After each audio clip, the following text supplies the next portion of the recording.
Another week in the books, which means another waiver wire show. What's up? I'm Dustin. Welcome to Fantasy Smack Talk, the Week 7 waiver wire show. Before we get into it, if you got any questions, post them in the forums. We don't really answer questions on YouTube because we get them in the forums. It puts them all nice in one neat, tidy spot so we don't have to be clicking through a bunch of videos and everything. All of our army of experts will be in there to answer them for you. So get in the forums if you got any questions. Let's talk about the must-adds in all leagues. You know, kind of a quiet week for the waiver wire, but still a lot of people that you're going to want to pay attention to, just like every other week in the NFL. But let's talk about the must-adds in all leagues. Zach Stacy's the first one. Only owning 40% of leagues at this point. You know, I was shocked to see he's only owning 40% of leagues. He's a starting running back in the NFL. He's by far been the best out of the Rams mess that they have going on over there with their running backs. He needs to be owned in more leagues. Decent week 6 for him. I like him moving forward. If he keeps playing well, he's going to keep getting a majority of the carries. So Zach Stacy needs to be owned in a lot more leagues. Same with Andre Ellington.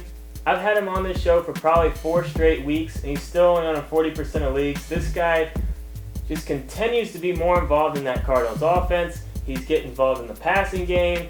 I love him in PPR leagues. He found the end zone week 6. He does have a tough matchup against Seattle next week on Thursday night, but still, Ellington very much involved in that offense. Mendenhall's going to continue to get phased out. He needs to be picked up in a lot more leagues. The only other guy I have that's must-add in all leagues is Ruben Randall. He's only on 45% of leagues. You know, solid game week 6, and now there's reports saying that the Giants aren't shopping Nicks, but they will listen to offers for Nicks. So there is a difference there, but you know, I said last week that the Giants, with their record, what's the point of really playing Nicks at this point? You know, we know that he's a little bit older. He's always getting banged up. You know, if they can get a decent offer for him, get some draft picks out of him, they might as well move Nicks out of the way and throw Randall in and see what he can do. This young receiver definitely has some talent. Let's talk about some people to add in deeper leagues. We'll go back to the running backs. Brandon Jacobs, you know, he turned back time. He looked like the Brandon Jacobs of old. Only on 25% of leagues at this point. You know, as long as David Wilson's out, Brandon Jacobs needs to be owned in a lot more leagues. Now, the reports did come out that were pretty encouraging on David Wilson that he probably won't need surgery, but even so, Jacobs has decent short-term, could be a short-term solution for you, and it'll probably be a two-headed monster even when Wilson comes back if Jacobs is able to stay healthy. Now, that's a big if at this point, so don't go out there using the number 1 waiver on Jacobs, but if you need running back help the next couple of weeks, he could be your guy. Joseph Randall for Dallas. DeMarco Murray turning into kind of Mr. Glass. You know, he just keeps getting banged up. Got banged up week 6. It looks like it could be a multi-week injury. You know, anywhere from 1 to 4 weeks. You know, it's kind of up in the air at this point.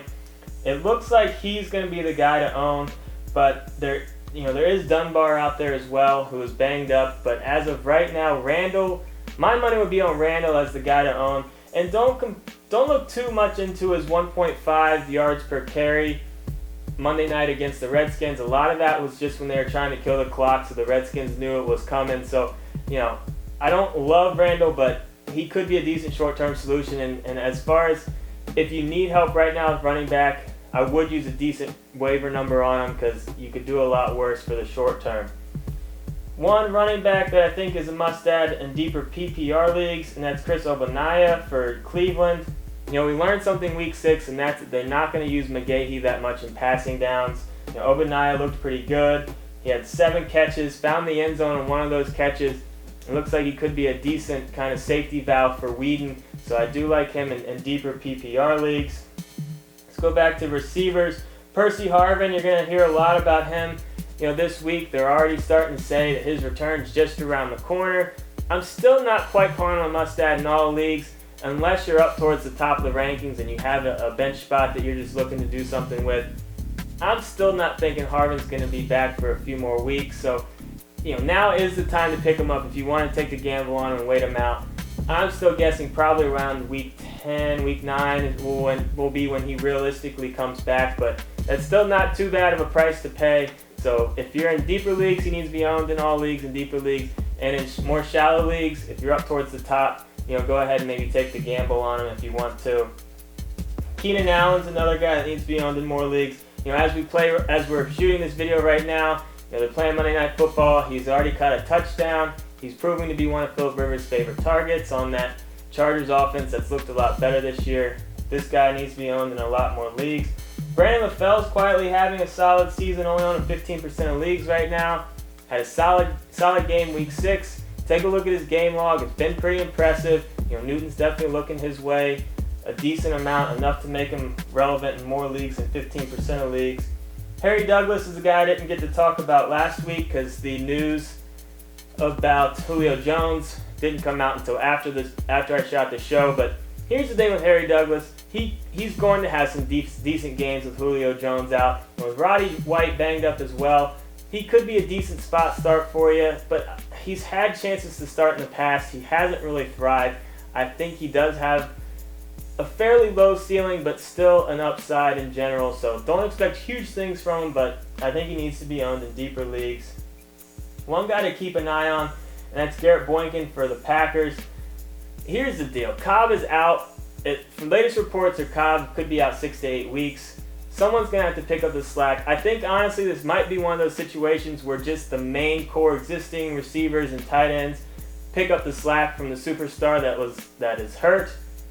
So, Nelson, Jones, Finley, those guys will just get more targets rather than a new guy coming in and getting a lot of targets. So, keep that in mind. But Boykin is a guy to keep an eye on the reports, see what they say as the week goes on. He could be a guy that has some value in deeper leagues. One quarterback for you, and that's Nick Foles. I think we got a quarterback controversy in Philly. He looked good. They won the game. Vic may have started his last game as an Eagle. Foles, they've been looking at him as the quarterback for the future, and it might be the time to make the switch there. And then Minnesota's defense is my last pick of a play I wanted to talk about. The Giants have been so woeful on offense, and it's Minnesota's turn to get to play them. I don't love that matchup, but I still think with Eli, all it takes is one pick six, and Minnesota's defense is going to make you happy. So they're only on about 40% of leagues at this point, so I don't mind them as a pick up and play for week 7. So this is just a portion of the list. See the full list, get onto the website. And as always, Brent and I will see you later in the week.